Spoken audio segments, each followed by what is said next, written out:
शिवराज सिंह चौहान न सिर्फ चुनाव लड़ रहे थे, बल्कि उनके सामने वजूद बचाने की चुनौती थी। हार होती तो सारा ठीकरा उन्हीं के सिर फूटता। इसलिए शिवराज सिंह चौहान ने चुनाव जीतने के लिए दिन रात एक कर दिया। देखो, आज से हम शुरू कर रहे हैं मिशन मध्य प्रदेश का मिशन 29। मिशन 29 और मिशन 29 का मतलब है मध्य प्रदेश में लोकसभा की सीटें हैं 29 और मेरी दृढ़ से इच्छा है और उसके लिए हम सब मिलकर दी जान एक करेंगे। जैसे विधानसभा के चुनाव में मैं कभी रात को 2 घंटे से ज्यादा नहीं सोया, मैंने 20-20, 22-22 घंटा काम किया है। अक्टूबर महीने में शिवराज की कोशिश सिर्फ जनसंपर्क तक सीमित थी। रैलियों में भीड़ तो आ रही थी, लेकिन जीत के लिए जो स्पार्क चाहिए था वो जनता के बीच नहीं दिख रही थी। लेकिन नवंबर से समीकरण बदलने लगे। नवंबर महीने में प्रचार के लिए मात्र 15 दिन मिले थे। 17 नवंबर को मतगणना होनी थी। तमाम सर्वे शिवराज सिंह चौहान की सरकार को खतरे में बता रहे थे। दोबारा आने के आसार भी बहुत कम थे। मामा के सामने करो या मरो की स्थिति थी।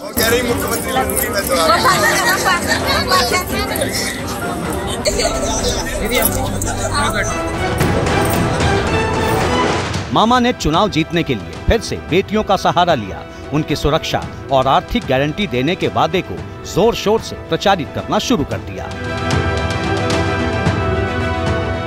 कांग्रेसियों सुन लेना, मुझे कितनी गाली तो मैं बर्दाश्त कर लूंगा,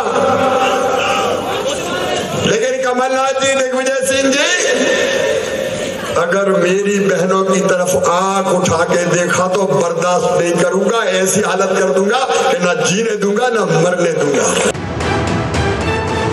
धनतेरस से पहले शिवराज सिंह चौहान ने सबसे बड़ा दांव चला और महिलाओं को बड़े तोहफे देने का ऐलान कर दिया। शिवराज ने दिवाली से पहले लाडली बहनों के खाते में 1250 रुपए भेजने का दांव चलकर सियासी बाजी पलट दी। आज कोई आपके खाते में पैसा डाल दिया, अपने अपने अकाउंट चेक कर लो।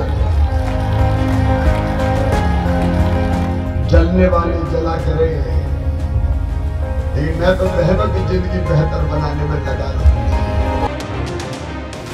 वैसे तो लाडली बहन योजना 15 मार्च 2023 को लॉन्च हुई थी। हर महिला को सहायता राशि के तौर पर 1000 रुपए प्रति माह देने की व्यवस्था थी।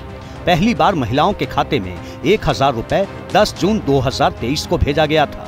अगस्त महीने में रक्षाबंधन पर 250 रुपए अतिरिक्त दिए गए थे। अक्टूबर से 250 रुपए बढ़कर मिलने लगे। शिवराज ने इसे अगली सरकार बनने पर 3000 तक बढ़ाने का वादा किया।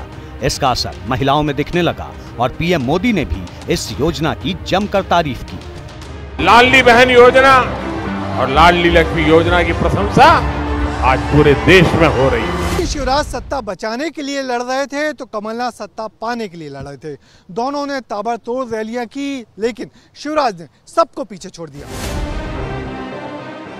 पूरे चुनाव में शिवराज सिंह चौहान ने 160 से भी ज्यादा रैलियां की, जबकि कमलनाथ ने 114 जनसभाएं की।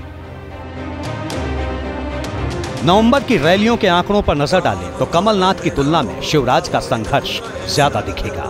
9 नवंबर को शिवराज की 8, कमलनाथ की 3 जनसभाएं हुई। 10 नवंबर को धनतेरस के दिन मामा ने 11 और कमलनाथ ने 3 जनसभाएं की।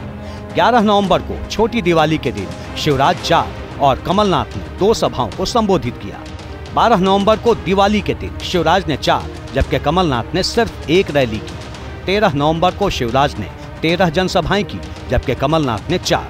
14 नवंबर को शिवराज ने 11 सभाओं को संबोधित किया, जबकि कमलनाथ ने सिर्फ 3 सभाएं की। 15 नवंबर को शिवराज ने 7 सभाएं की तो कमलनाथ ने 5 रैलियां की। कमलनाथ की तुलना में शिवराज की रैलियों में महिलाओं की भीड़ ज्यादा होती थी। अगर आखिरी 7 दिन के प्रचार के आंकड़ों को देखेंगे तो 7 दिन में मामा ने 58 रैलियां की, जबकि कमलनाथ ने 21 रैली। मोदी के नेतृत्व और शिवराज के संघर्ष का असर 3 दिसंबर को दिखा। बीजेपी ने बड़ी जीत हासिल की। शिवराज सिंह ने इस जीत के लिए बहनों का आभार जताया। मेरी लाडली बहनाओं, सत सत प्रणाम। आपने जो आशीर्वाद दिया, जो स्नेह दिया, जो प्रेम दिया, वो अद्भुत है। अभूतपूर्व समर्थन आपने दिया है। बहनों, मैं आभारी हूं।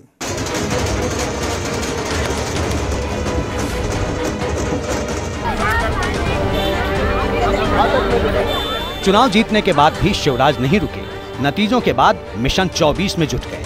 6 दिसंबर को छिंदवाड़ा की जनता से मिले, 7 दिसंबर को श्योपुर के लोगों से मुलाकात की, 8 दिसंबर को राघोगढ़ गए, 9 दिसंबर को भोपाल उत्तर की जनता से मिले। दिलचस्प बात यह है कि जीतने के बाद शिवराज वहीं गए जहां बीजेपी की हार हुई थी। आखिर इसके मायने क्या हैं?